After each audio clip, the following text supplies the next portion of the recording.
Before we get into the videos, there are a few things I want to say. This is a street and neighborhood I grew up in back in the 1970s. When I hear women say how hard and difficult it is to be a stay-at-home mother and take care of the house and children, it pisses me off. I have a big issue with it. It tells me that these women are spoiled and lazy. There are millions of women who are married, who go to work every day, come home and take care of the house and the children. There are a million of women who are single mothers, go to work, come home, cook and clean. You do not hear from these women on social media because they do not have the time to deal with ridiculous and nonsense such as this. One of my grandmothers had 8 children. My grandfather died right after the 8th child was born, but she still worked, came home, and took care of the household and the children. My other grandmother had 4 children, and my grandfather on that side of the family was an abusive alcoholic, the type of man feminists complain about. My grandmother still worked, came home, and took care of the house and the children. The women in this video clip I'm going to show only have 1 child, and they are saying how hard it is being a single mother. These women are spoiled and lazy and do not know what hard work is. Let's take my story. Both of my parents worked, so their boys took care of the house. We had no girls. I've been cooking my own breakfast and helping clean the house after school since I was in 4th grade, since I was 9 years old. And most of my black male friends did the same thing. This allowed us to play basketball before we started school. I have 2 older brothers, and we have always been playing some type of sport all of our lives, through grade school, high school, and college.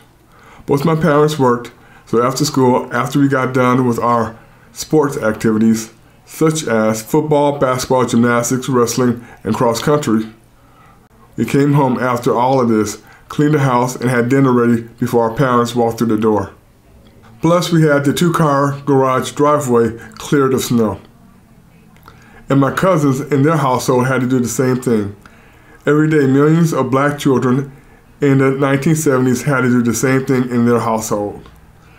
When my brothers were away in college, I was doing all of this by myself. Let me describe the house I grew up in so you do not think it was a small place. Our house entryway or foyer was big and had to be mopped every day.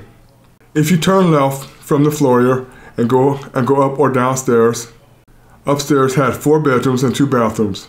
Downstairs had a family room and with a full bar and a bathroom.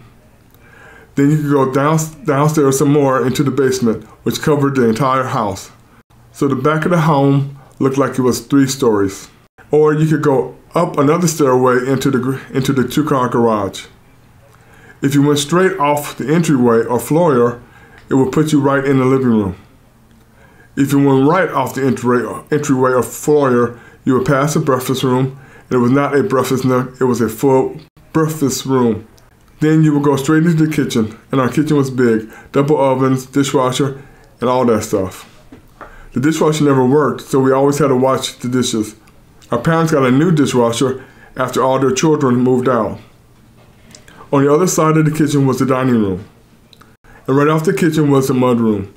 It was a full mud room and had a full closet and not a mud room nook where you only could hang your coats.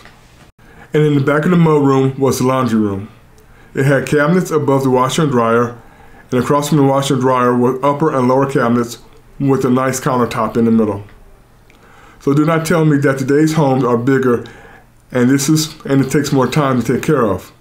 I did not know about the white families that lived on our street back in the 1970s, but this is how it was for all the black families that lived on our street.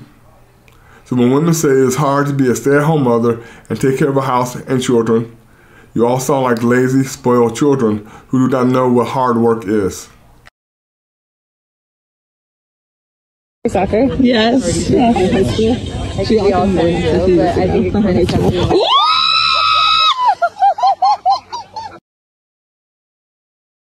Yeah, I don't think we've had a real wife in like 50 years. It's been like half a century since we've had an epitome of like real wives that actually knew how to do traditional housework. It would be so disrespectful to think that... To tell the truth? To tell the truth, let's assume for a second I'm a bricklayer and I go out and I do this hard, awful, horrible job. And I started with no skills when I was doing it. It took me 6 years in order to just figure out how to start laying the brick, okay? Because that's what it takes as a mason. And then after that, I'm wrecking my body every single day, working 12 hours a day, lifting some of the heaviest stuff you can imagine for 12 hours straight. And I come home and you're like, well, it's pretty disrespectful to me. It's pretty disrespectful to me that you think I don't bust my ass the same way you do. I'm just saying it's as a partner, if it's a true partnership, if the way you view it, I think it seems like it's a little bit more of a business to you. So, but if you're in more of a partnership, I think it would be really disrespectful if your husband came home and looked at you building a whole home for him, taking care of his kids, pushing his kids out, and said, first of all, I can cook, I can clean. Uh-oh. Yeah, see, this is why I came to Thailand, to find a traditional woman. Uh-oh. So MTR makes that post, right? And I make a comment stating, can we please stop acting like cooking and cleaning is something special? And here go men talking about that's why you are single, that's why nobody wants to marry you, that's the problem with y'all Western women, y'all don't want to do shit. First of all, calm your cojones. And second of all, I've been married since 14 years. And out of these 14 years, my husband probably had to cook for himself like maybe 10 times. And that was probably because I wasn't around those days. Growing up as a Turkish woman, I have seen my grandmother going to work full time, taking care of her household, including her 5 kids. My mom, the main breadwinner, did the same exact thing. That's why I'm doing it. I work full time, my husband does the same, and it doesn't matter how busy my day is. I cook, I clean, I maintain all of that. And it becomes a routine and I don't even feel stressed out doing it because it is my duty. Nothing to be proud of. That's what we're supposed to do. I really want to know how people manage to just stay strong every day for their kids. Like, I am struggling. I am mentally struggling. Just being a single mom and having to do everything on my own. Like, it's draining. It's so emotionally draining, and I try to find the strength every day, but I just don't have it anymore in me. So yeah, let me know how you guys manage to keep it together every day. I'm about to say the most taboo thing, but I have to say it because I know other single moms feel the same way. Okay, full disclaimer, I love my daughter. I'm a better woman today because of my daughter. She eats before I eat. She gets new clothes before I do. She goes to an amazing school. I bust my ass for my daughter. There's nothing in this world I would do like I wouldn't do for my daughter. Boom. But I hate being a single mom. I hate being a single mom. And here are the reasons why.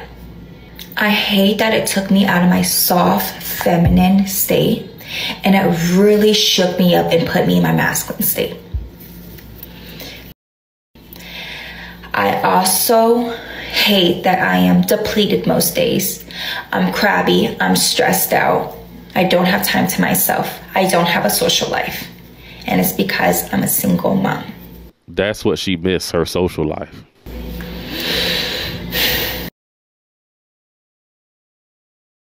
I don't like the pressure. I don't like the responsibility. I don't like that I am a driver because these tiny humans can't drive. Jacob and Jessica had been happily together for more than a year and were ready to take the next step by getting married. However, they encountered an unexpected issue with Jessica's younger sister, a 20-year-old who frequently wore revealing outfits like tight skirts and low-cut tops. Jacob noticed she often intentionally showed him her underwear when they were together, a behavior exclusive to their interactions. One day, Jessica's sister asked Jacob for help with wedding invitations. When he arrived, she confessed her feelings and invited him upstairs for an intimate moment before committing to Jessica. Overwhelmed by the unexpected situation, Jacob took a moment to think. He then headed straight to the front door, opened it, and walked towards his car. To his surprise, Jessica's father was waiting outside. Embracing Jacob with tears in his eyes, he expressed genuine emotion, saying, "We are very happy that you passed our little test. We couldn't ask for a better man for our daughter. Welcome to the family." The moral of this story is, always keep your condoms in your car.